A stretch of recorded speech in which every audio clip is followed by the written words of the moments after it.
Donc, on va recommencer. On va parler à soir d'un héros de la foi, mais des temps modernes. C'est quelqu'un qui, en ce moment, risque sa vie, puis il risque en ce moment. Sa tête d'affiche est partout dans le monde à cause de Jésus, à cause de sa conversion, à cause du revirement que ça l'a donné. Hein? Vous allez peut-être me dire, c'est qui ça? Bon, on va le voir. On va le voir dans quelques minutes. Puis, on va regarder ensemble, on va écouter, c'est-à-dire un chant. Excusez, je suis un petit peu fatigué. Ça m'a stressé, là, je cherchais. J'étais à la dernière minute, ma femme, on a été se faire couper les cheveux après-midi, là, puis on était un petit peu Oh, tableau. hello! Hein? Ouais, Les petits enfants. Donc, c'est ça, je pourrais te demander à Saint-Denise, je voulais prendre sur le fait, si tu voudrais prier. Oui, mais avec ta nouvelle coiffure, puis tout ça, là, regarde, ça va avec. Attends à soir, oui, c'est ça qu'elle se dit. Non, mais il devrait choisir d'autres personnes de temps en temps. Oui, mais oublie pas, tu es enregistré. Merci. Si tu veux prier, s'il vous plaît. Merci, Père éternel, pour cette occasion que nous avons de se rassembler ensemble, Seigneur Dieu, en ton nom. Merci pour tous ces héros de la foi, Seigneur Dieu. Merci pour cet héros que nous allons probablement mieux connaître ce soir, Seigneur Dieu. Sois avec chacun d'entre nous et qu'on puisse ressortir édifié, Seigneur Dieu. Merci pour cette unité d'esprit que nous avons entre nous, Seigneur Dieu, et que ton amour puisse rester parmi nous, Seigneur Dieu. Merci pour tout et sois avec Yves euh, qui va agrémenter cette soirée, Seigneur Dieu. Dans ton Fils que je demande ces choses et c'est tout à fait une gloire. Amen. Amen. Merci. Agrémenter, c'est pas ça que je veux dire. Ben, ils sont agrémentés. Ça va être un petit peu pas rock'n'roll, mais quand on va voir c'est qui, on va dire wow. Donc, on va aller un petit peu dans un champ pour justement agrémenter qu'est-ce qui va se passer. Et titre biblique.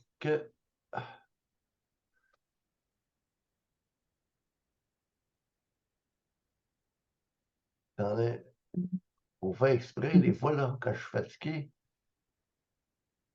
Non. Pas t'endormir, Yves. Non, c'est pas ça, je cherche. Je veux pas me tromper de slide. Parce que j'en ai plusieurs fois, je les enlève, ça n'a pas d'allure.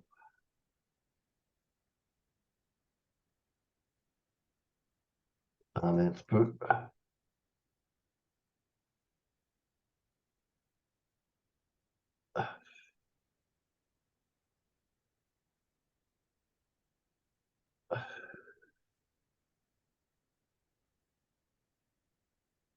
Non, je suis pas dans le bon.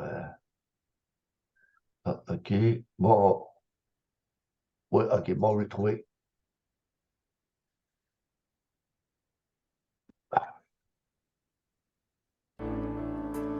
Par ses blessures, je suis guéri. Par ses mains percées, je suis libre. Par son sang purifié, en lui nous avons la victoire. Le péché est brisé, car Jésus a tout vaincu.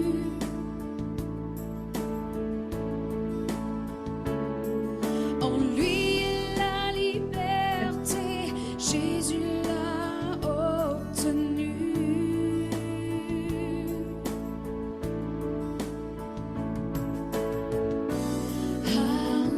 Alléluia,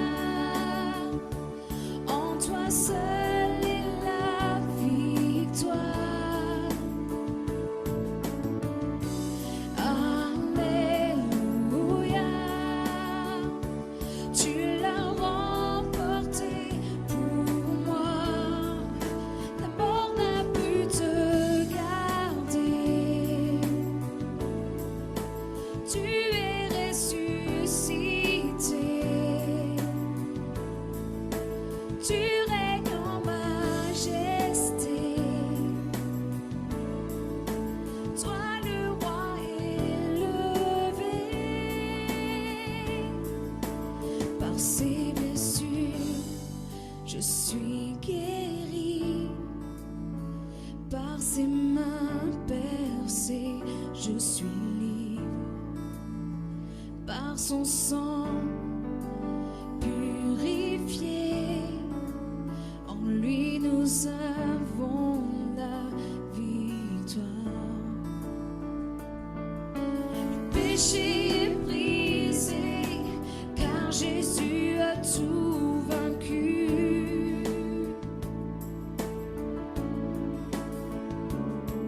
En lui est la liberté, Jésus l'a obtenue.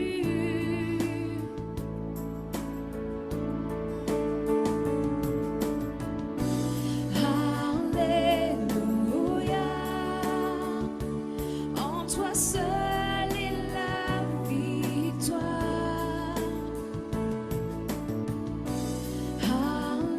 Alléluia,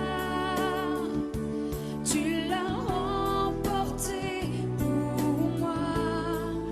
La mort n'a pu te garder. Tu es ressuscité. Tu règnes en majesté. Toi le roi élevé.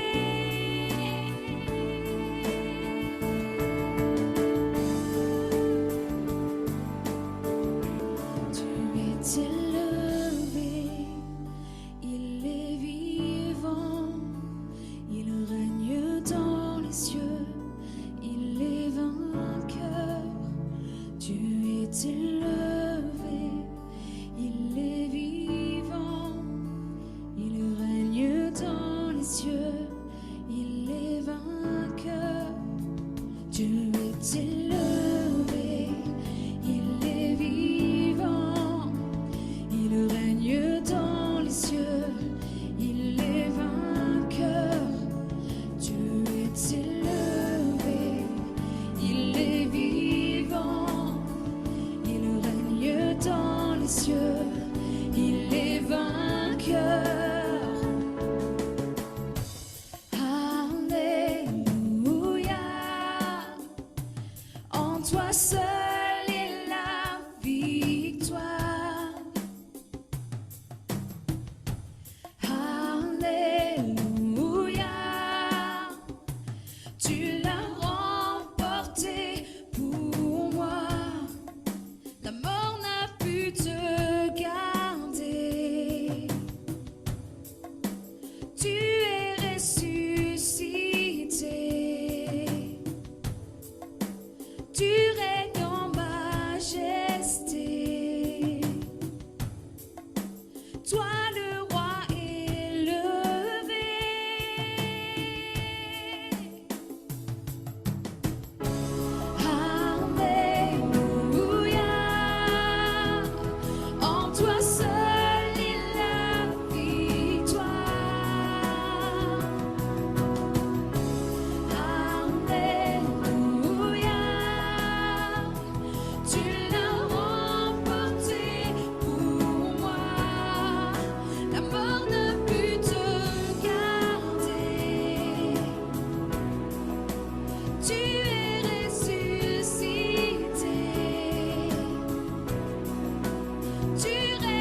Bon.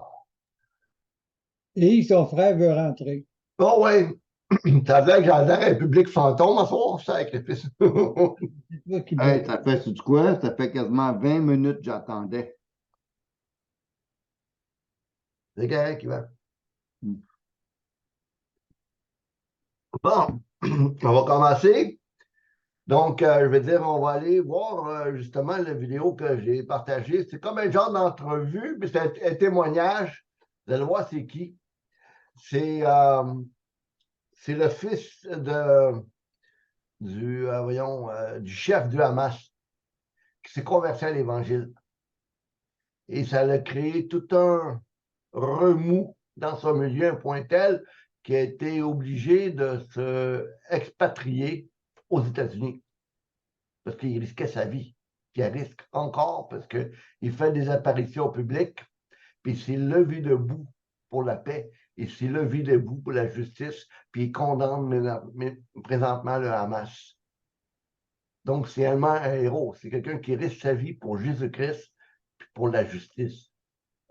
Donc, c'est réellement tout un témoignage. Dans l'islam, ceux qui risquent leur vie pour l'islam, on l'appelle ça des martyrs. Et dans notre cas, nous, c'est réellement un martyr, dans le sens que le mot grec martyrero pour martyr est traduit dans nos traductions en français par témoin. Donc, c'est réellement un témoin de Jésus-Christ qui s'est levé debout. Puis on va regarder ensemble la vidéo que j'ai choisie.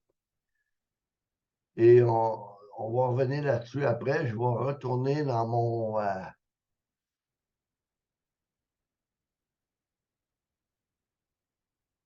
Mais non.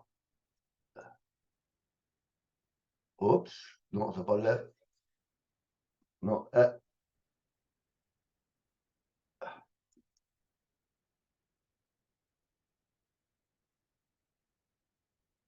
Excusez là.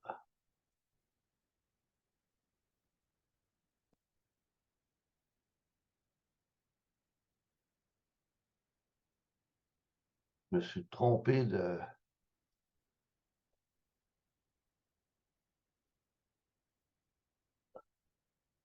Pas la bonne chose.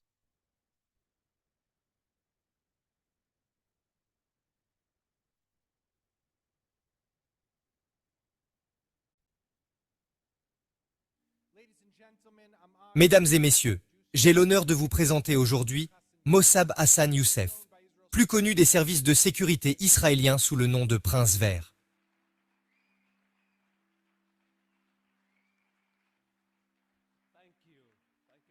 Merci beaucoup.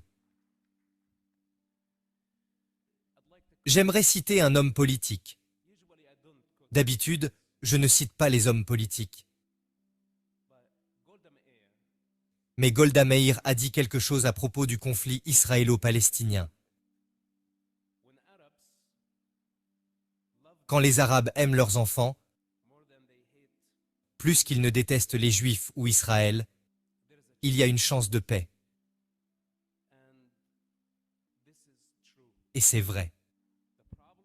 Le problème des Arabes et des Palestiniens, c'est qu'ils sont tellement aveuglés par la haine qu'ils ne peuvent pas donner la priorité à leurs propres enfants. Il s'agit là d'un problème fondamental, avant de parler de politique, avant de parler d'idéologie, de deals, de l'affaire du siècle, qui s'en soucie? Voyons les choses fondamentales. Lorsque le Hamas choisit dans le Gaza Strip d'utiliser des enfants comme boucliers humains, il n'y a plus rien à dire. Même Israël a demandé aux civils d'évacuer. Et le Hamas les a forcés à rester. Les enfants sont le cadet des soucis des dirigeants palestiniens. Sans exception d'ailleurs. Je ne parle pas seulement du Hamas. Je parle aussi de l'autorité palestinienne, l'OLP. C'est leur méthode. Ils utilisent les enfants et les enfants qui souffrent pour faire du profit. Ce sont fondamentalement des parasites. Ils se nourrissent des enfants et de la souffrance des innocents. Sans conflit, ils n'existent pas. Voyez cela depuis cette dimension. Qui sont-ils? S'il n'y avait pas de conflit palestinien, qui se soucie de Mahmoud Abbas? Personne. Mais quand il y a un conflit, il a du prestige. Il devient important au niveau mondial. Son jeu n'est pas local, il est mondial. Alors pourquoi se battent-ils? Ils se battent pour de l'argent. C'est la cause profonde de tous les maux du Moyen-Orient. La révolution la plus corrompue, si tant est qu'elle puisse être qualifiée de révolution. 70 ans de profit sur cet État, l'état de conflit. Et les États-Unis viennent tout juste de se rendre compte que l'argent n'aide pas la situation. Des milliards de dollars ont été versés à l'autorité palestinienne. Les enfants n'en ont pas bénéficié. Cela n'a pas construit d'infrastructure. Cela n'a pas construit l'économie. Ils ont volé l'argent et ont maintenu les gens dans l'obscurité. Et chaque fois qu'ils sentent qu'ils sont à court d'argent, ils envoient un tas d'enfants mourir sur la clôture, à la frontière. Mafia, de la mafia politique, des criminels. Aux Nations Unies, pour ceux qui ont vu mon discours, j'ai dit à la délégation palestinienne que vous êtes le plus grand ennemi du peuple palestinien, et je le pensais vraiment, parce qu'ils le sont. S'ils se soucient vraiment des enfants, et je choisis aujourd'hui de faire des enfants le cœur de mon discours. Parce que je n'ai plus grand-chose à dire sur cette situation dégoûtante et cette réalité peu glorieuse. Alors peut-être que les enfants peuvent nous apporter la vue. Je parle au nom de l'enfant en moi, qui posait beaucoup de questions. Pourquoi souffrions-nous? Et ils nous ont dit que le problème, c'est Israël, c'est l'occupation, et nous les avons crus. Et nous avons continué à détester Israël. Mais la vérité, c'est qu'Israël n'est pas le problème du peuple palestinien. Et en fait, si les dirigeants palestiniens se souciaient des enfants, ils abandonneraient toutes leurs ambitions politiques et religieuses. Ils les vomiraient. Parce que les enfants, les larmes des enfants, sont supérieures à toutes leurs ambitions religieuses et politiques réunies.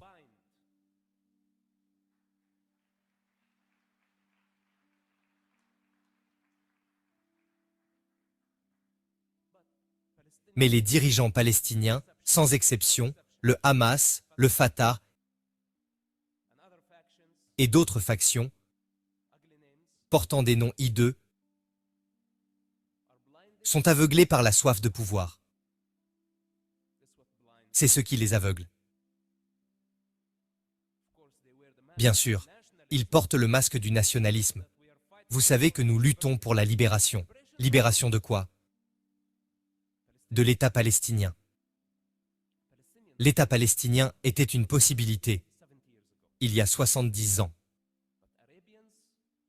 Mais les Arabes et les Palestiniens ont choisi de ne pas coexister avec le nouvel État d'Israël.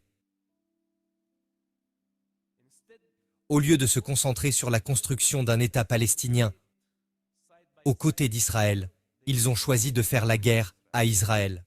Ils choisissent de détruire Israël. Alors, pouvez-vous imaginer que 300 millions d'Arabes aient soutenu les armées des pays arabes pour aller détruire la minorité juive de cette région? Et d'une manière ou d'une autre, un miracle s'est produit, et ils ont perdu la guerre. Et ceux qui perdent la guerre n'ont pas le droit de décider des termes des négociations. Fin de l'histoire. Il était possible de négocier il y a 70 ans, de s'asseoir comme des êtres humains et de négocier. Mais aujourd'hui, la réalité sur le terrain est différente, parce qu'ils ont perdu le plateau du Golan, la Cisjordanie, le Sinaï. Sadat était un homme clair, le seul dirigeant arabe saint d'esprit. Il est venu en Israël et a dit « Trouvons une solution ». Et ils ont récupéré le Sinaï. Maintenant, 60 ans plus tard, vous savez, ces types viennent et parlent d'un autre État. Dans un très petit pays, ils savent que c'est impossible. Et je sais que les enfants de Gaza et de la Cisjordanie n'ont pas besoin d'un État. Nous avons 22 États arabes, dont je ne suis pas très fier. Pourquoi en ajouter un autre? Nous avons assez de poubelles dans le Moyen-Orient.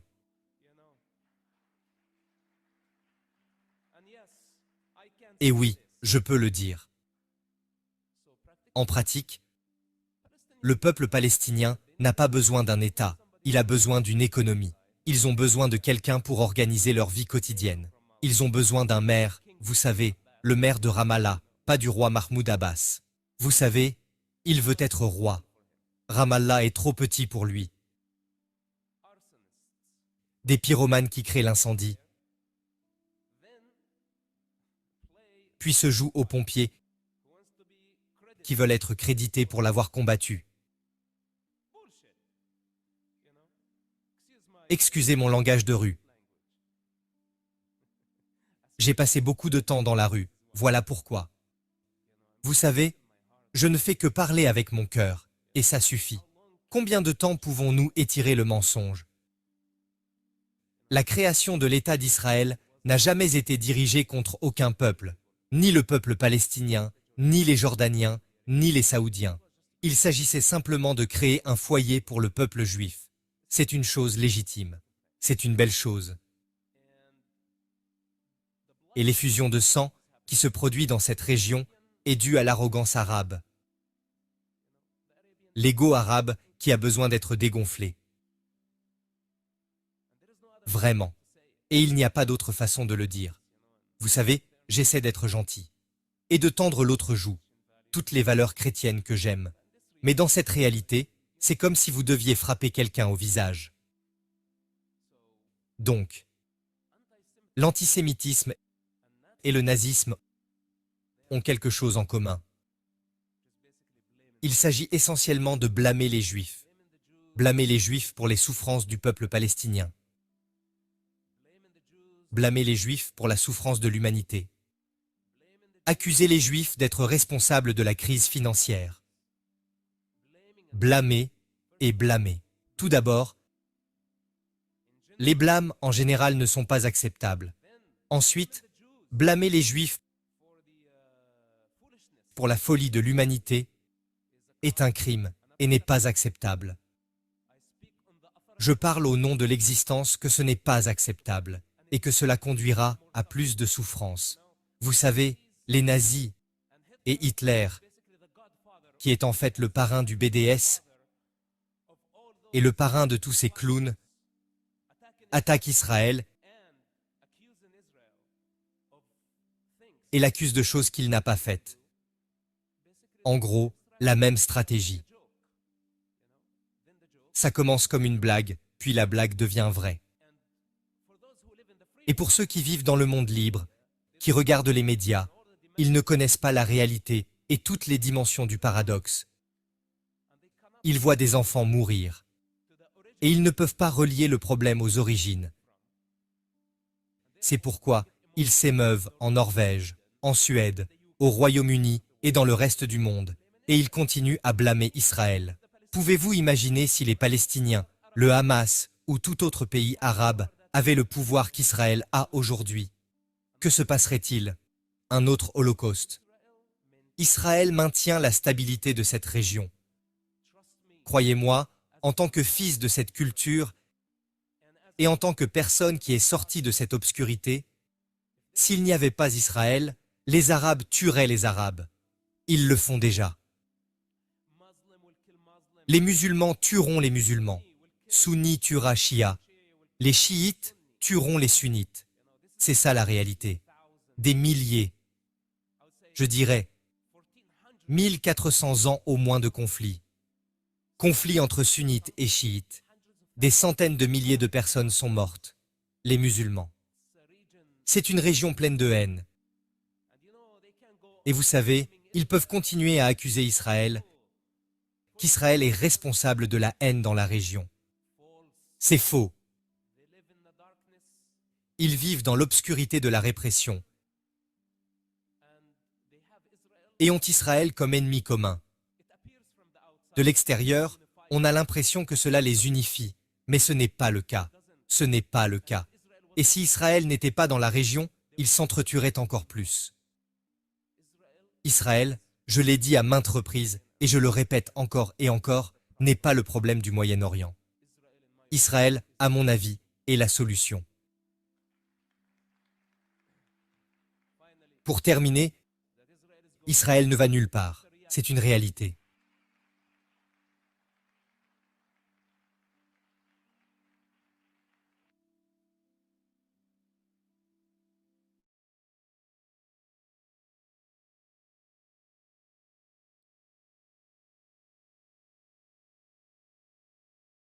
Je ne sais pas ce que vous... peut-être qu'on pourrait parler 2 minutes avant que je commence le PowerPoint. Je voudrais avoir un petit peu votre feedback. Vous ouvrez vos micros si vous voulez. Oui, moi j'aurais quelque chose à dire. Vas-y, Mélissa. Ben, ce vidéo m'a mis un petit peu plus clair parce que toute la semaine, j'ai regardé les guerres de Palestine puis les Juifs.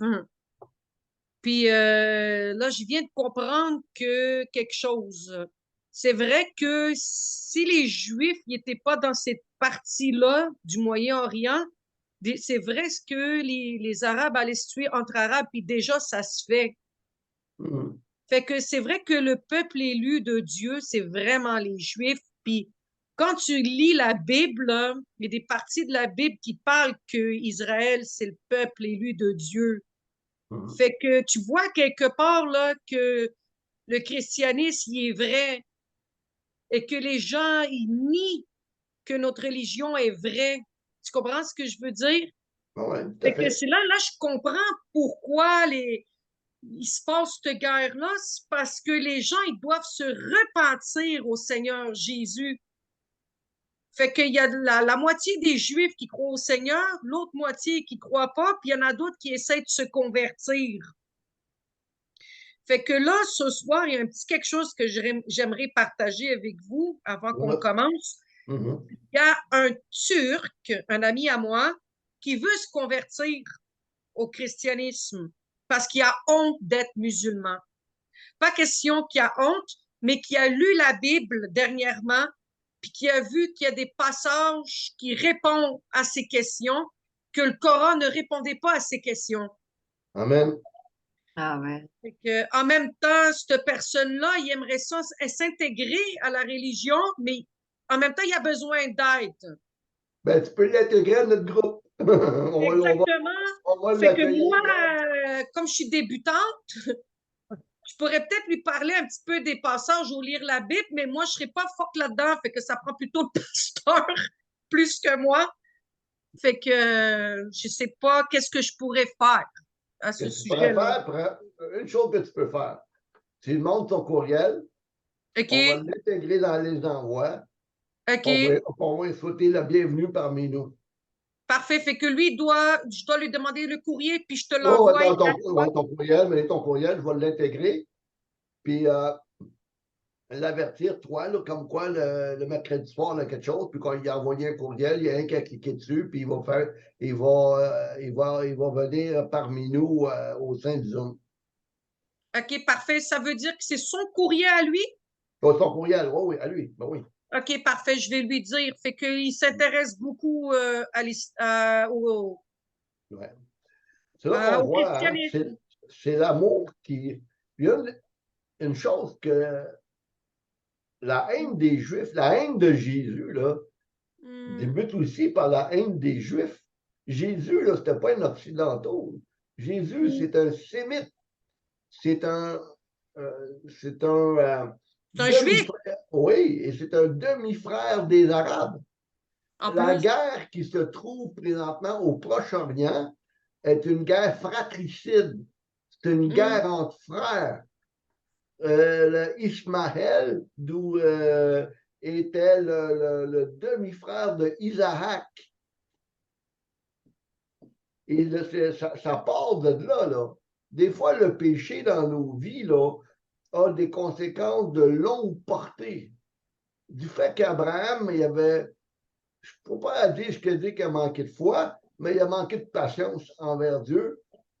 Parce que ça a pris, quand Dieu il avait promis un enfant qui est devenu Isaac, ça a pris 25 ans.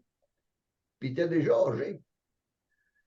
Donc, je veux dire, à place de patienter, puis parce que pour Dieu, il n'y a pas de temps. Quand Dieu promet quelque chose, ça peut être dans 2 ans, ça peut être dans 3 ans, ça peut être dans 10 ans, mais c'est sûr que ça va arriver dans son temps, lui. Et qu'est-ce qui est arrivé? C'est que Abraham a été vers sa servante Agar, a eu une relation avec, d'où est sorti Ismaël, qui est l'ancêtre du peuple arabe. Donc, des fois, si, je veux dire, Abraham a été capable de on va prendre le terme, se téléporter dans le temps, puis il aurait pu voir tout ce qui se passe aujourd'hui, jamais il aurait fait ça. La même affaire que Ève, dans le jardin d'Éden, quand elle a été tentée par le diable de manger le fruit de la connaissance du bien et du mal, puis qu'elle a chuté. Mais si Ève elle aurait su tous les impacts, les conséquences de son geste, à courte et longue portée, jamais elle n'aurait fait ça. Jamais, jamais elle aurait vu l'horreur de l'humanité, elle aurait vu l'horreur du geste simple qu'elle avait fait, qui paraissait être anodin, a fait en sorte qu'on connaît l'impact du péché dans la vie des gens. Ça nous fait réaliser qu'une faute, un péché dans nos vies n'est jamais anodin. Tôt ou tard, ça va éclabousser autour de nous. Okay? Tôt ou tard, c'est jamais anodin. Hein? On va commencer à prendre une petite bière. Je ne dis pas que je veux dire que c'est mal d'en prendre une. Il y a une différence entre en prendre une et en prendre 10. Mais je veux dire, des fois, là, on peut commencer par des affaires comme ça. On appelle ça des alcooliques sociales. Je ne bois pas tout le temps, je bois rien que la fin de semaine, puis etc. Puis en fait en sorte que tu tombes dans le trou, tu tombes dans le péché de l'alcool à un point tel qu'à un moment donné, tu en fais une boisson que tu bois tous les jours. Et ça vient à un moment donné, quoi? Ben, éclabousser sur ta famille, éclabousser sur tes enfants, détruire ta vie sociale. Puis des fois, ça nous conduit à des endroits où est-ce qu'on ne devrait pas aller. Donc, je veux dire, puis quand on regarde la vie de notre frère, c'est réellement un miracle. Qu'est-ce qui s'est passé? Puis surtout, là, quand il a commencé, il a dit dans son vidéo, il dit, je fais la priorité de mes enfants. C'est les enfants la priorité. Et c'est vrai que dans l'islam, surtout dans le cas de la Palestine, ils prennent les enfants comme boucliers humains. Pourquoi? Pour faire en sorte d'accuser Israël d'avoir tué les enfants. Pour avoir bonne figure à la face du monde et que les gens viennent à haïr Israël. Surtout quand on regarde toute leur infrastructure militaire, OK, leur quartier général, des choses qui font en sorte qu'ils sont capables d'opérer à Gaza, c'est souterrain, c'est dans des bunkers. OK? Mais sous quoi? Mais sous des hôpitaux, sous des écoles. Puis bien souvent, où est-ce que ça part, les missiles? Ça part des hôpitaux, ça part des écoles. Pourquoi? Pour empêcher Israël de répliquer. Ils vont dire, hop, on nous tire dessus, mais on ne pourra pas répliquer pour détruire tel missile qui vient de partir de tel endroit, parce qu'on voit qu'il part des écoles, qu'il part des hôpitaux, puis les hôpitaux, c'est rempli de malades, puis les écoles, c'est rempli d'enfants. C'est un cercle vicieux, là. C'est réellement grave. Okay? Pas pour rien que le frère appelle ça une situation dégoûtante. Je ne sais pas s'il y a d'autres personnes qui veulent ajouter. Je ne sais pas si Fernand, ton micro qui est ouvert. Je ne sais pas si tu as l'intention d'ajouter quelque chose. Ou si je ne sais pas. On dit que les Israéliens sont mauvais, tu veux, sont méchants, tu sais, ces choses-là. C'est qu'aujourd'hui, il y a un convoi. Il y avait peut-être une centaine de wagons qui ont envoyé pour aider les autres pays. Ils ont envoyé du secours, du matériel, de la nourriture, de tout, là. Ouais. Et Tu ça, sais, tu dis que les autres pays sont là, qui sont contre lui, puis lui, il prend un convoi, puis il va leur envoyer du stock pour les aider. ouais. Puis il y a une chose que les gens ne savent pas, c'est que quand il y a des blessés dans un conflit militaire, ou même des gens qui sont malades à Gaza, OK, l'armée israélienne, elle rentre dans Gaza, elle va chercher des gens qui sont malades et qui sont blessés, puis elle les soigne aux frais de l'État israélien dans les hôpitaux israéliens. Ça, on ne le dit pas dans les nouvelles. Il y a Ouais. beaucoup de propagande de haine contre Israël. Beaucoup, beaucoup, beaucoup. Et ça va amener à quoi? Pour la prophétie biblique qui dit que tous les peuples de la terre vont se virer contre Israël. Malheureusement, dans ce conflit-là, il va y avoir 2 tiers de la population mondiale, la population, c'est-à-dire israélienne, qui va être rayée de la carte. La Bible parle de ça. Elle va être rayée de la carte jusqu'à temps qu'elle crie au Mashiach, qu'elle crie au Messie et que Jésus revienne sauver Israël d'une destruction totale. Mais Yves, j'aurais une question parce que là, j'ai vu une vidéo dernièrement, là, parce que oui, on dit que les Juifs, c'est le peuple élu d'Israël, mais en même temps, il y a des Juifs aussi, là, orthodoxes, qui ont craché sur des sœurs d'église, puis Tout à fait. Oui. il y en a qui prêchent l'Évangile aussi, il y en a des enfants, puis des parents qui crachent, qui donnent des coups sur eux, qui prêchent aussi l'Évangile. Fait que, qu'est-ce qu'on fait de ces Juifs-là? On ne peut rien y faire. La Bible dit bénissez ceux qui vous maudissent. L'affaire qu'il y a, c'est que même Israël, le gouvernement israélien, ont des problèmes avec les Juifs orthodoxes. Ce sont les mêmes Juifs qui étaient à l'époque de Jésus et qui ont crucifié le Messie. OK. OK? C'est pas tous ceux qui sont d'Israël qui appartiennent à Dieu. On peut, ça démontre simplement un cœur dur. OK, je viens de comprendre. C'est pas tous les Juifs qui croient. OK. Même s'ils croient à la Torah, même s'ils croient à la Bible, OK, ils deviennent haineux. Et j'ai vu des reportages même avec les Juifs on l'appelle hassidiques, les Juifs orthodoxes, qu'au Québec, on les appelle les Black Coats, qui sont toujours en noir, etc. Puis, Moi, je les appelle les chevreuils. ouais, simplement que ces gens-là, qui sont très difficiles d'approche. Qu'est-ce qu'on va faire? On va Juste regarder le PowerPoint. Pardon? une parenthèse. Aujourd'hui, non, hier, quand il y a eu la bombe qui est tombée sur un hôpital à Gaza, OK? Qu'est-ce qui est arrivé? C'était rendu, là, le Hamas a crié comme quoi que c'était Israël qui avait bombardé l'hôpital. Et là, beaucoup de pays se sont virés contre Jérusalem, contre Israël, comme quoi c'était des meurtriers, des ça. Comment ça s'appelle donc? L'Arabie Saoudite et les pays en entour, ils ont fait la même affaire. Mais là, qu'est-ce qui est arrivé? C'est que Biden, quand il s'est rendu voir Netanyahu a donné des preuves comme quoi que c'était pas eux autres. Il a fait écouter quoi, un audio où ce sont des djihad qui dit oups, on a manqué notre coup. Le missile ne vient pas d'Israël, mais vient d'eux. Quand ils ont lancé un missile pour l'envoyer sur Israël, ils ont manqué leur coup, ça a tombé sur l'hôpital.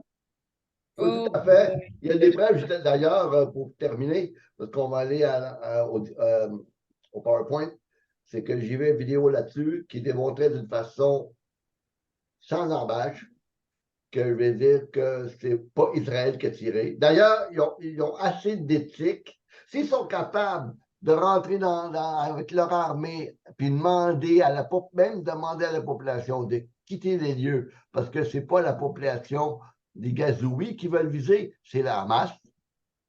OK? Donc, je vais dire, ils ont assez d'éthique pour faire ça. C'est pas les genres de personnes qui arriveraient puis qui tireraient sur un hôpital. On veut faire quoi ça aux gens? Parce que pourquoi? C'est simplement pour faire grandir la haine. Si vous Puis permettez, de toute façon, ça n'a pas été sur l'hôpital, c'était dans le parking à côté de l'hôpital. tout à fait, tout à fait. Fait Donc, si vous permettez, OK, on va mais aller. je voudrais rajouter une autre chose, Yves, parce Oh que oui, là, l'autre jour, là, je sais pas si c'était à Gaza ou je sais pas trop où, là, il y avait un journaliste qui parlait, là, je l'ai mis dans mon Facebook, là, c'est apparu 3 lumières comme pareil comme au Maroc avant que ça commençait le tremblement de terre. Fait que moi, quand j'ai vu ça, je pensais vraiment que c'était pour le fait qu'il y allait avoir un tremblement de terre en Israël. Fait que c'est quoi ces 3 lumières qui sont apparues? J'ai mis ça dans mon Facebook. Fait que moi, quand j'ai vu ça, je me suis dit, bah, ça y est, je suis sûre que c'est un tremblement de terre parce que c'est apparu la même chose au Maroc, quelques heures avant le tremblement de terre. Fait que je pense que quand c'est apparu ça, j'ai vu après, je pense avant hier, il y a eu un gros dégât d'eau, puis il y a fait de la pluie, je pense. Si je me trompe pas. ouais. La Bible parle des signes. Elle parle. Ouais, Puis c'est ça, là, c'était des signes, là, des signes de catastrophe surnaturelle, parce que c'est marqué ça dans Matthieu, quelque chose dans la Bible, là. ouais, Matthieu 24. Ouais, c'est ça. Ouais, Fait que quand j'ai vu ça là, dans le ciel, là, tout de suite, le monde se posait des questions, mais soyez logique, là, c'est apparu ça aussi au Maroc quelques heures avant le tremblement de terre. Fait que ouais, c'était des signes surnaturels qui montraient qu'il allait avoir une catastrophe à ouais. Israël. Fait que Mhm. Dieu est tanné de tous ces blésires-là. Fait que là, il a mis de l'eau partout pour que la guerre puisse s'arrêter, se calmer quelques heures ou peut-être quelques jours. Fait que là, j'avais vu une vidéo, il y avait beaucoup d'eau partout. Fait que c'était Si vraiment tu quelque chose. permets, on pourrait parler de ça après, si tu te permets. Oui, bien sûr, Puis, excuse-moi, c'était plus fort que moi. non, non, non, non, je te laissé parler. C'est moi là, qui ai laissé le micro demander Ouais. aux gens qui voulaient parler. Puis je pense que je trouvais ça important que tu puisses t'exprimer. Donc, je te remercie, Mélissa. On va aller dans le PowerPoint. Je veux parler un peu. Bon.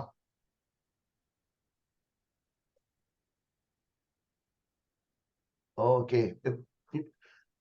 Je fais un préambule, donc, bienvenue à cette présentation consacrée à Mossab Hassan Youssef. C'est une figure unique et controversée du Moyen-Orient. On a vu un petit peu toute la controverse. Dans qu'est-ce qu'on a remarqué dans le vidéo qu'on a vu tantôt, c'est vraiment là, c'est réellement un revirement moral de ce terroriste-là. Il tuait les Juifs, il haïssait les Juifs. Il y avait la haine dans le cœur et c'est comme viscéral dans le monde palestinien. Ils viennent au monde là, puis on les conditionne à haïr Israël. Puis on voit la manière qu'il a parlé, je vais dire, qui va jusqu'à dire que qu'est-ce qui se passe au Moyen-Orient, c'est une situation dégoûtante. Je vais dire, puis qu'il démontrait jusqu'à quel point que le mal est au cœur de l'islam, il est au cœur de la culture palestinienne, pas des Palestiniens, ni des gens qui sont des musulmans, mais au cœur de la culture dans laquelle on leur a inculqué à ne pas aimer les gens qui les entourent, à ne pas aimer les gens qui sont différents d'eux. D'ailleurs, d'avoir justement un terroriste qui aime Israël, c'est déjà quelque chose de réellement de. Il n'y a pas de mots, c'est fabuleux, c'est miraculeux, c'est réellement un cœur nouveau, c'est avec un cœur nouveau qui peut faire ça. Donc, c'est réellement une figure unique au Moyen-Orient. On va voir ensemble, on va explorer la vie fascinante. On va essayer de voir un peu. Là. Il y avait beaucoup de choses. Hein. J'ai fouillé aujourd'hui, après-midi, à soir, un petit peu avant que je commence. Puis il a fallu que je prenne des choix dans mes diapos parce qu'on n'aurait pas fini. Là. Mais on voit que ses croyances ont évolutives, puis ont évolué, OK, face aux conflits du Moyen-Orient.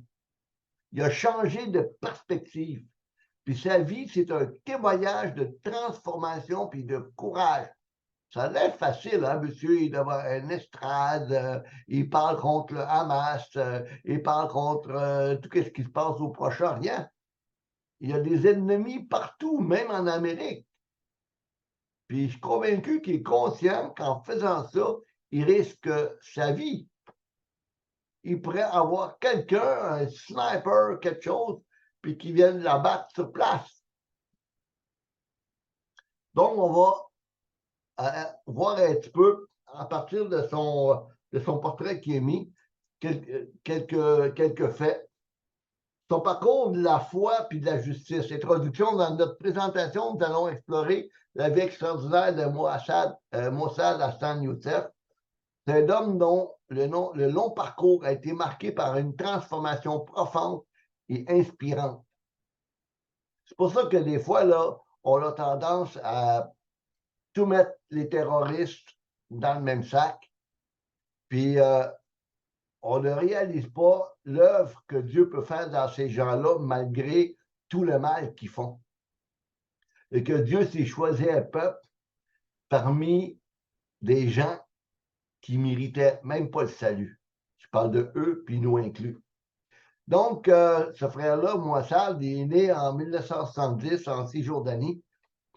Mossad est le fils du Tchèque Hassan. Il est un des membres fondateurs du Hamas. Vous savez, le mot Hamas, le nom Hamas en hébreu, ça veut dire violence.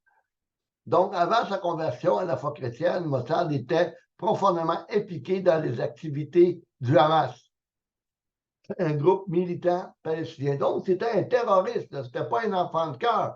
Lui, son but, c'était de tuer des Juifs, tuer des gens. Fils du Tchèque Hassan Youssef, un fondateur du Hamas, il avait des liens familiaux étroits avec cette organisation. Puis en tant que membre actif du Hamas, il était initialement hostile envers Israël, accusant ce pays de contribuer à la misère des Palestiniens. Puis quand on regarde son discours, c'est carrément un revirement. C'est carrément un autre discours. Je suis convaincu qu'on demanderait à Hassan de retourner en arrière, puis de voir un peu le portrait. Si on tournerait 20 ans en arrière, jamais, probablement, jamais il aurait pensé être capable de faire un discours pareil. Il fallait réellement que Jésus-Christ intervienne dans sa vie. Surtout changer son cœur vis-à-vis d'un peuple et des gens qui haïssaient. Sa vie avant sa conversion était marquée par un engagement passionné en faveur de la cause palestinienne. Là, on le voit dans le discours qu'on a écouté tantôt. C'est pas un gars qui est passionné dans la cause palestinienne, c'est un gars qui est passionné dans la cause israélienne. C'est tout un virement, y compris des activités militantes. Cependant, sa rencontre avec des personnes et des expériences qui ont remis en question ses croyances et sa perspective l'ont finalement conduit à une transformation spirituelle profonde. Mossad a choisi de quitter la voie du militantisme pour embrasser la foi en Jésus-Christ, ce qui a radicalement changé sa vision du monde et ses actions futures. Quand Jésus vient nous chercher, puis qu'il veut nous transformer, on ne sait pas où est-ce que Dieu va nous conduire. Je ne sais pas moi, excuse-moi si je prends Mélissa comme exemple, je ne sais pas moi où est-ce que Mélissa, Dieu va te conduire. Mais je sais qu'il va te conduire sur le chemin de la paix, de la joie. Il va du renouvellement intérieur, dans le sens qu'il va changer tes pensées, qu'il va changer ton cœur. Son but, c'est de te rendre heureuse. On n'est pas heureux dans la haine. On est heureux quand nous devenons des dispensateurs de paix. Donc, un héros de la foi moderne, le verset Proverbe 31, 8 à 9, ouvre ta bouche pour les muets, pour la cause de toutes les délaissés, souligne notre responsabilité envers les délaissés et ceux qui ont besoin d'une voix. Trop de voix. Des délaissés dans son cas, lui, là, c'est la Palestine, puis tous ceux qui souffrent. On en a, nous autres, des délaissés à Montréal. On a moins à grand-mère, même si l'itinérance, on commence à en avoir un petit peu. Mais c'est pas comme Montréal. Puis aujourd'hui, on est tellement habitué à la misère, on est tellement habitué aux gens qui souffrent autour de nous, qu'on est comme les Samaritains. Dans la parabole des Samaritains, nonobstant le Samaritain, les gens passent à côté, même des religieux, etc. Puis on vient à ignorer ceux qui souffrent. On vient à ignorer la madame qui quête, puis jusqu'à peut-être à dire, elle est achalante, elle sent mauvais, après peut-être s'en aller de là, puis elle nous dérange. Pourtant, on ne devrait pas. Dans le cas de Mossad, il est devenu cette voie pour la paix puis la réconciliation malgré son militantisme passé. Il a changé carrément d'option. Il a changé, il est venu adopter le cœur de Dieu dans le but de le déverser sur un monde qui souffre. Sa transformation est un exemple puissant de la capacité de l'amour et de la foi à changer profondément une personne et à inspirer les autres à suivre un chemin de compréhension et de réconciliation. Et ça, malgré le risque. Et c'est un risque énorme. Il ne peut pas, il peut plus retourner dans son pays. Il ne peut plus se retrouver au Proche-Orient. Il ne peut plus. S'il s'en va là-bas, il va mourir. Sa tête, on ne réalise pas, mais sa tête est mise à prix. Et malgré tout ça, il est capable de se tenir debout puis faire face à ses responsabilités et faire face à son appel. Évolution des croyances de la critique à la réflexion.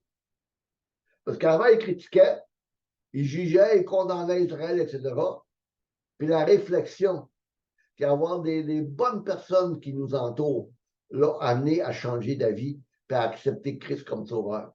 C'est là que notre témoignage, notre façon de vivre va avoir plus l'impact sur les autres que tout un paquet de blabla théologique. Donc, c'est avec une profonde fascination que nous plongeons maintenant dans l'évolution des croyances de Mossad Hassan, un parcours qui l'a conduit de la critique d'Israël à une vision plus nuancée, tout en explorant sa foi en l'islam.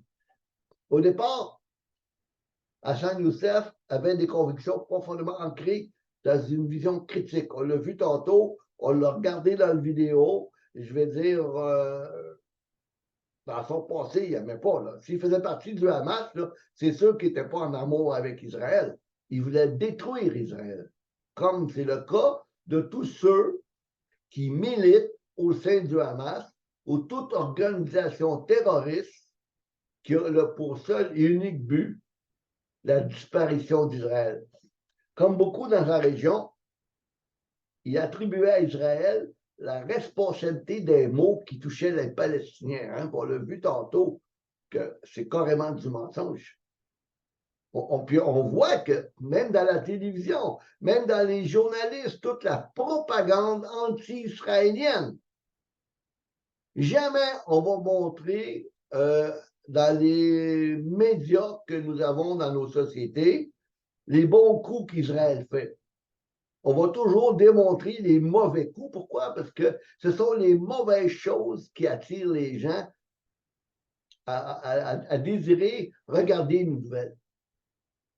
On ne réalise même pas qu'en tant que citoyen, même des fois en tant qu'enfant de Dieu, on tombe dans du voyeurisme malsain. On aime la violence, on aime le sang, on l'aime, on jubile qu'est-ce qui peut se passer, même tout en étant avec certaines croyances chrétiennes. Là. C'est comme un paradoxe, c'est comme une contradiction. La Bible dit pourtant, ceux qui maudiront Israël seront maudits par Dieu. On voit réellement là, que malgré tout ça, malgré tout ce qui peut arriver, notre frère Mossad il n'a pas resté figé dans cette perspective-là. Malgré tout le portrait négatif qu'on peut démontrer au monde, qui est le portrait d'Israël, mais ce frère-là s'est levé debout envers et contre tous pour prendre la défense d'un peuple qui, autrefois, il voulait le massacrer.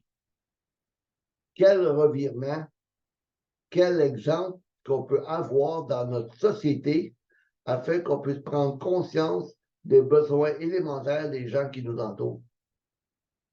Son parcours est une leçon puissante sur la capacité humaine à évoluer, à remettre en question ses croyances et à se réinventer.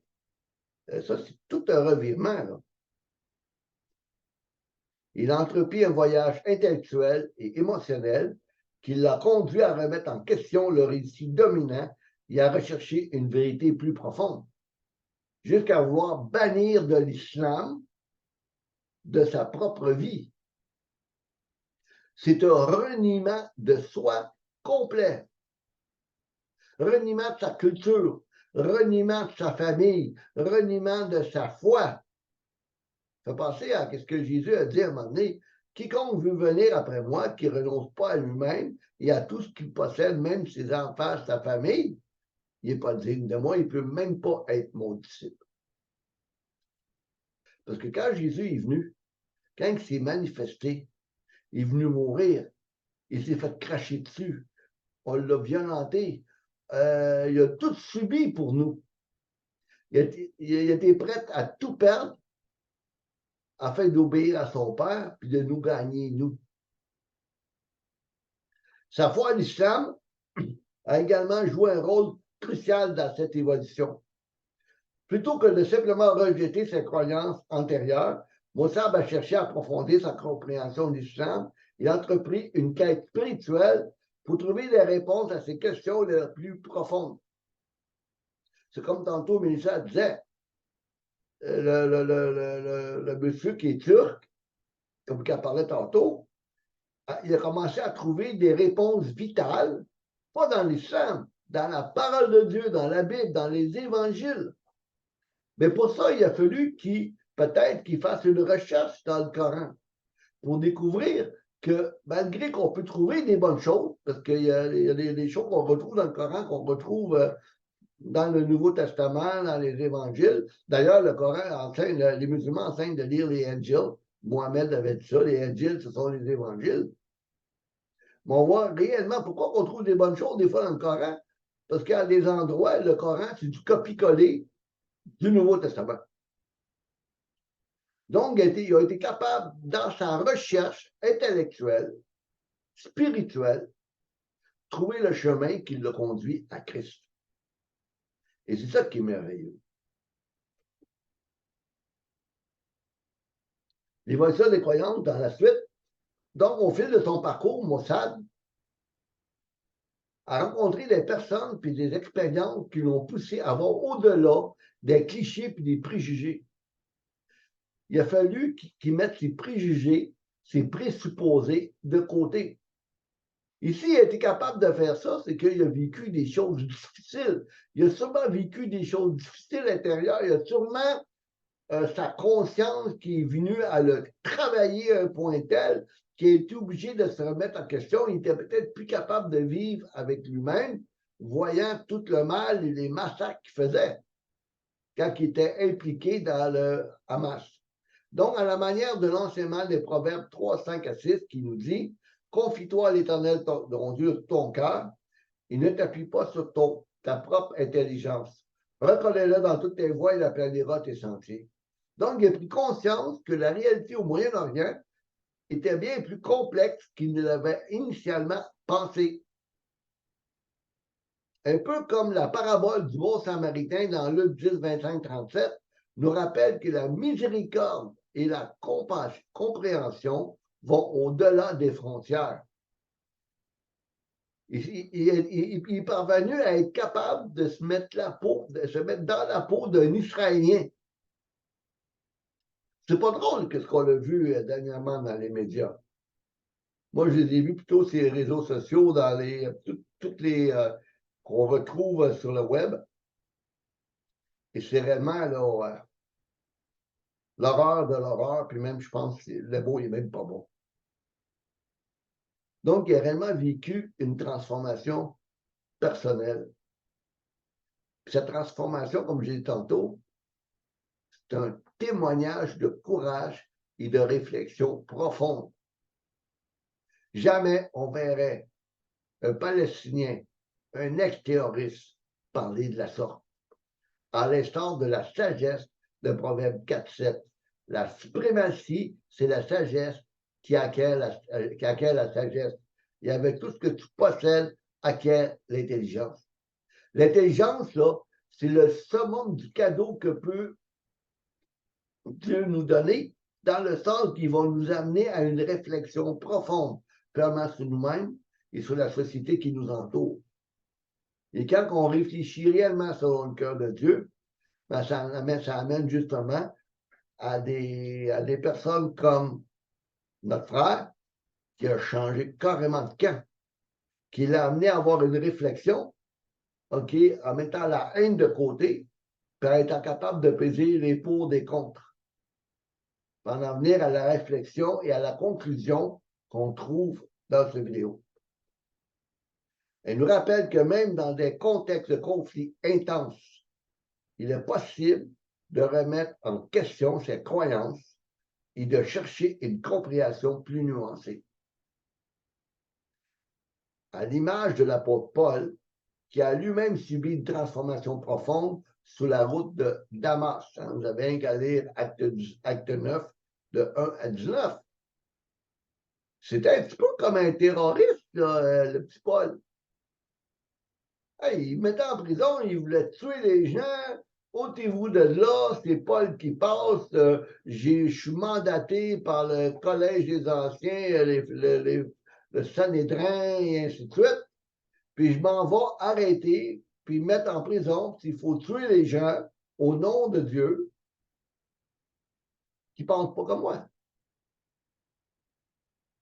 Et Dieu, Jésus-Christ, il a fallu qu'il arrête sur le chemin de Damas, parce qu'on ne sait pas qu'est-ce qui aurait pu arriver. Si Jésus a intervenu par là, pourquoi? Parce que il était appelé par le Seigneur. On sait très bien qu'est-ce que Paul a fait avec tous les écrits, ses écrits qui a écrit les 2 tiers du Nouveau Testament. Mais je suis convaincu d'une chose. Le Seigneur, il connaissait réellement les intentions du cœur de Paul. Puis malgré ça, dans son amour, Dieu il est venu chercher. Lui qui était perdu, lui qui se croyait en relation avec Dieu pour faire toutes ces choses, mais il ne réalisait pas qu'il était perdu. Ce n'est pas pour rien que Paul dit plus tard, il dit, j'ai regardé toutes ces choses-là avec de la boue pour gagner Christ. Il a fait la même chose, notre frère. Toute sa famille, toute sa réputation dans le Hamas, hein, il devait être adulé, ce frère-là, comme étant le fils du cofondateur du Hamas. Il devait avoir une position assez spéciale. En acceptant Christ comme sauveur, tout ça s'est écroulé. Puis dans la population palestinienne, il est devenu comme quelqu'un plus important, mais quelqu'un à éliminer. Il avait changé complètement de statut à cause de sa position face au Hamas, surtout à cause de sa position en Jésus-Christ, que lui-même, Jésus, était un juif. Donc, la haine était pas mal plus forte, pas mal plus dure à apprendre. Donc, la vision démocratique d'un modèle israélien, l'une des facettes les plus intrigantes de la transformation de Hassan Youssef est sa préférence croissante pour la démocratie et sa conviction profonde qu'Israël représente un modèle démocratique dans la région. Tantôt, on l'a écouté dans la vidéo, puis il disait que si Israël est là, que si Israël ne serait pas là, ça brasserait probablement plus. Puis il y aurait les sunnites puis les chiites qui se battraient ensemble. On sait très bien dans l'islam, en tout cas, moi je le sais à cause que moi et ma femme, on était avec la mission pour l'Afrique du Nord il y a bien des années, puis on avait étudié le Coran. Les sunnites sont dans l'islam le groupe musulman le plus modéré face aux chiites. Les chiites, c'est l'Iran. L'Iran qui veut carrément la destruction de Jérusalem, d'Israël, coûte que coûte. C'est pas pour rien que le président des États-Unis a envoyé des 2 porte-avions en Méditerranée pour faire comprendre à l'Iran que c'est mieux de ne pas aller plus loin que des menaces verbales. Parce que ça pourrait brasser au Proche-Orient. Donc, Mossad a évolué de manière remarquable, passant d'une vision initiale de conflit à une perspective plus nuancée. Il a changé les armes offensives comme des fusils d'assaut, toutes les armes techniques de guerre, là, à l'arme de l'amour, de la conciliation, puis du dialogue. Puis sa foi joue un rôle crucial dans cette transformation-là. Ça prend beaucoup de foi pour être tenu debout devant une audience, d'être filmé, puis être vu à la vue de tous sur le plan international. Il est intéressant de noter comment certains versets bibliques ont pu influencer sa vision du monde. Et l'un de ces versets est peut-être celui tiré de Matthieu 5,9, où Jésus dit « Heureux ceux qui procurent la paix ». Hein? Puis le mot « heureux » dans le grec, c'est beaucoup plus que « heureux », je suis heureux. C'est bien heureux. Le terme grec, c'est makarios, qui parle de quelqu'un qui est bien heureux. Ceux qui procurent la paix, car ils seront appelés fils de Dieu. Cette recherche de la paix et de la réconciliation peut avoir contribué à sa préférence pour la démocratie et son désir de voir la région du Moyen-Orient s'engager dans des voies plus pacifiques. On sait très bien par la prophétie biblique, ça n'arrivera pas, malheureusement. Puis il va falloir que ce soit le prince de paix, Jésus-Christ de Nazareth, quand il va mettre les pieds dans le mont Sion à Jérusalem, puis qu'il va stopper le massacre que le peuple du monde entier vont vouloir faire. C'est Jésus qui va arrêter ça. Et en revenant, quand Jésus va revenir, d'ailleurs, la livre des Actes en parle, ce Jésus que vous voyez aller au ciel va revenir de la même manière que vous l'avez vu aller au ciel. Et quand il va reposer ses pieds ici, ça va pouvoir être instauré le règne de 1000 ans, où est-ce que Israël va être élevé au sein des nations. Autant qu'elle a été abaissée, puis qu'on a voulu la détruire, autant qu'elle va être élevée. Pourquoi? Parce que le trône, la royauté du Mashiach va s'installer à Jérusalem. Donc, le fait qu'un homme qui avait consacré une partie de sa vie à vouloir détruire Israël puisse finalement reconnaître la valeur de la démocratie israélienne témoigne de la capacité humaine à évoluer, à apprendre et à remettre en question ses convictions, comme je disais tantôt. C'est un rappel donc puissant que même au cœur des conflits les plus amers, la réconciliation et la compréhension sont possibles. Même dans nos conflits, des fois, on peut avoir des choses difficiles. Il ne faut jamais oublier que le pardon des offenses, c'est une décision. On décide de pardonner. Et quand on décide réellement dans notre cœur de pardonner, malgré les blessures, tout tombe. Même la rancune, même ces choses-là. Les versets bibliques qui vont suivre renforcent justement cette transformation. Dans Matthieu 5, 43-44, vous avez appris qu'il a été dit, tu aimeras ton prochain, mais tu haïras ton ennemi. Hein, on le voit très bien au Proche-Orient. On voit réellement la haine hein, qui se véhicule. Mais moi, je vous dis, aimez vos ennemis, bénissez ceux qui vous maudissent, faites du bien à ceux qui vous haïssent et priez pour ceux qui vous maltraitent, qui vous persécutent. Ce verset souligne l'importance de l'amour et de la réconciliation, des valeurs qui ont pu influencer, qui ont sûrement influencé la transformation de Moussab. Qu'est-ce qui est bien à l'esprit? Les conflits que des fois, malheureusement, qu'on n'est pas exempt de tout ça, pour qu'on ait des conflits entre chrétiens, démontrent bien souvent nos faiblesses, puis que bien souvent, notre chair en veut prendre le dessus. Mais on est la lumière du monde. On n'est pas capable de se pardonner entre nous, malgré nos offenses, malgré les glissements qu'on peut faire des fois dans nos agissements. Comment voyez-vous qu'on soit capable et habitué, si on n'est pas habitué à pardonner, comment on va faire pour habituer à être capable de pardonner à nos véritables ennemis? Dans Romains 12:2, ne vous conformez pas au siècle présent, mais soyez transformés par le renouvellement de l'intelligence. Hein? C'est exactement ça, comme vous êtes tantôt, qui s'est passé avec notre frère Moussab. Il a fallu qu'il y ait un renouvellement de l'intelligence afin que toute sa pensée, toute la manière qui résonnait avant, puisse être changée d'une façon aussi radicale qu'on a vu dans cette vidéo-là, lors de cette petite mini-conférence. Afin que vous discerniez quelle est la volonté de Dieu. Puis il a été capable de discerner en louant Israël, en élevant Israël, chose que probablement jamais rien, pas fait pantoute avant, ce qui est bon, agréable et parfait.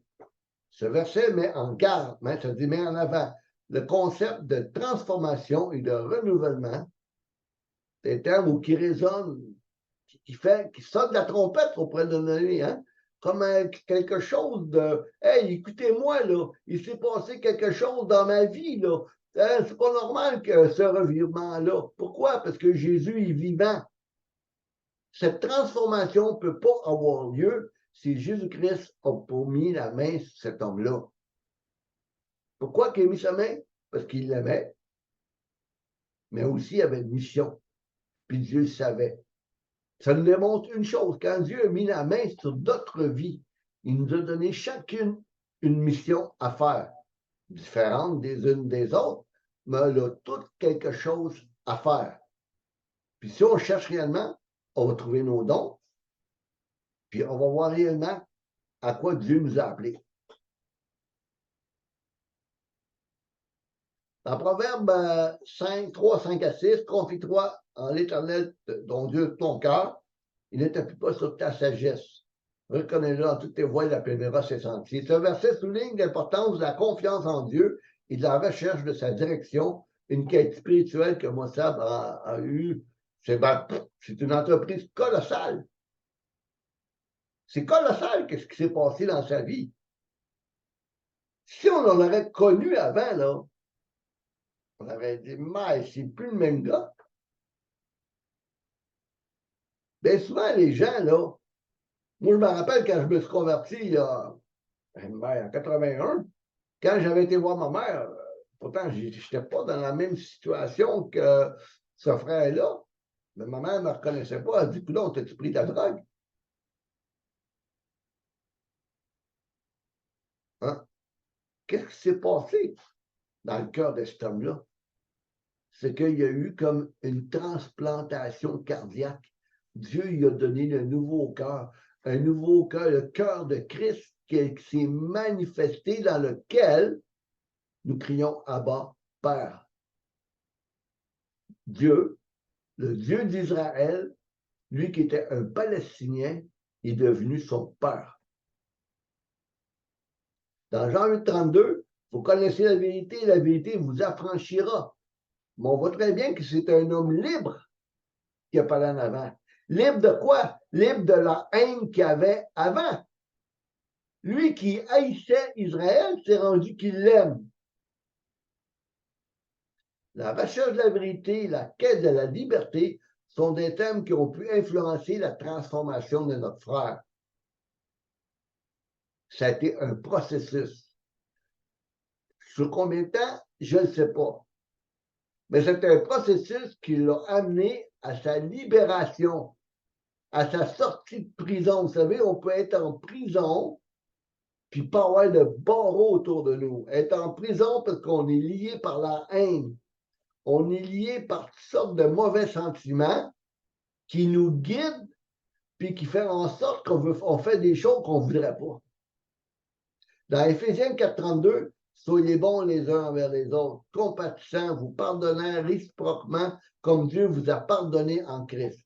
Comme qu'on est loin de la philosophie du Hamas.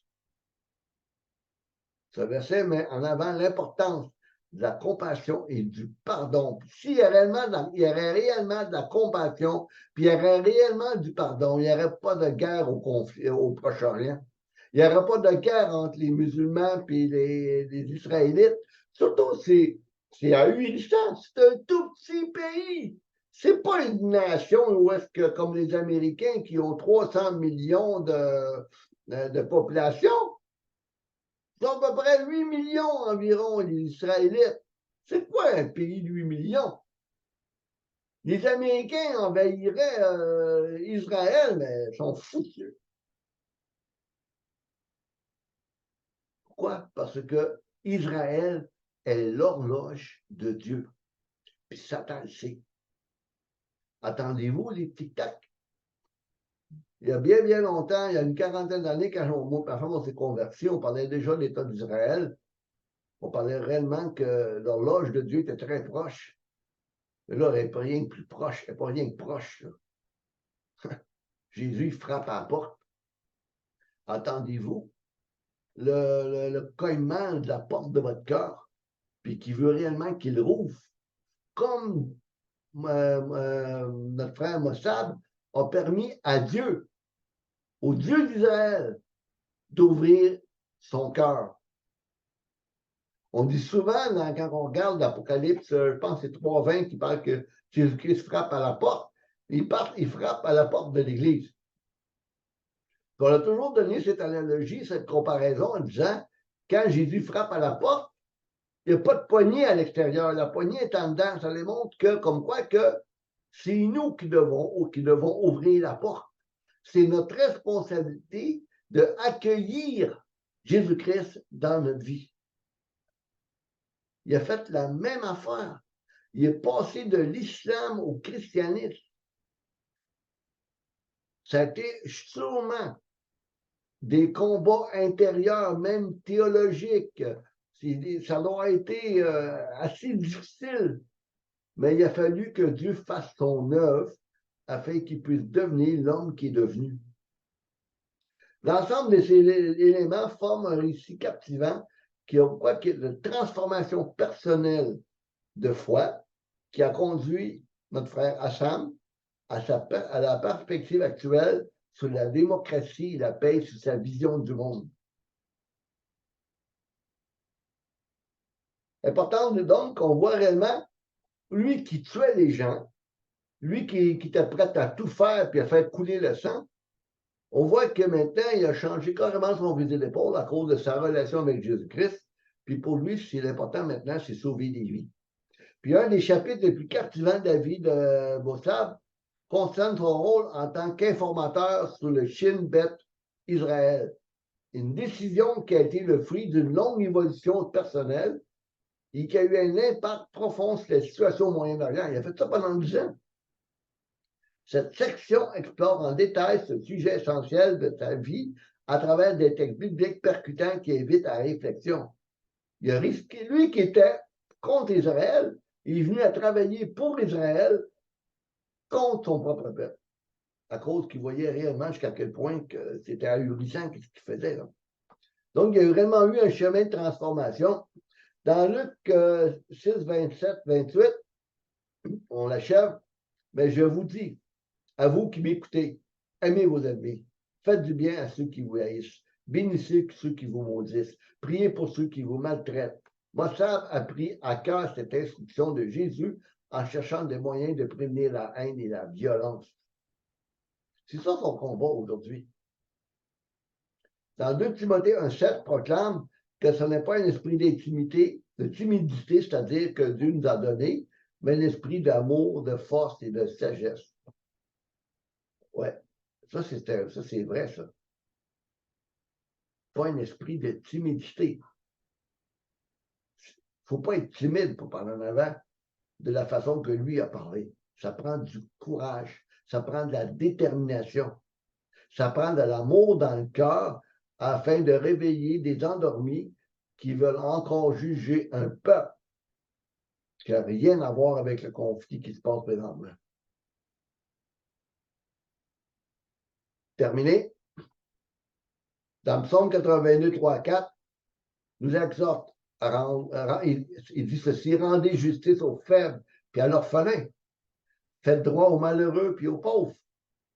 Mossad a agi pour prévenir des souffrances inutiles en collaborant avec Israël pour empêcher des attaques terroristes. C'était, comme je disais tantôt, ça a fait son travail pendant 10 ans.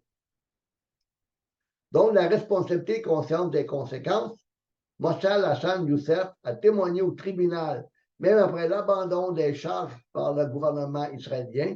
Cette décision souligne qu'il était, à un moment donné, là, tout ce qui s'est passé, là, c'est un terroriste et il méritait la prison. Là. Cette décision souligne son engagement envers la vérité et la responsabilité. Il a montré de la force et de l'individualité en s'opposant au courant de la société et en cherchant à révéler la réalité du Moyen-Orient. Comme chrétien, on doit marcher à contre-courant. On doit prendre position pour Jésus-Christ, prendre position pour le bien envers et contre le mal. Surtout dans une société où le mal est devenu bien, puis le bien est mal. C'est ce qu'il dit le prophète Isaïe au chapitre 5, verset 20. Il va venir un temps que le mal va devenir bien et le bien mal. Et comment allons-nous réagir quand on va se faire arrêter, quand on va se faire persécuter parce que nous voulons agir comme des enfants de Dieu? Allons-nous virer de bord ou allons-nous persévérer, sachant qu'on a une récompense éternelle qui nous attend en restant ferme dans nos positions, comme Mossad reste ferme dans ses positions, puis continue l'œuvre à laquelle que Dieu l'a appelé. Donc, que le Seigneur vous bénisse. On va terminer ici le PowerPoint.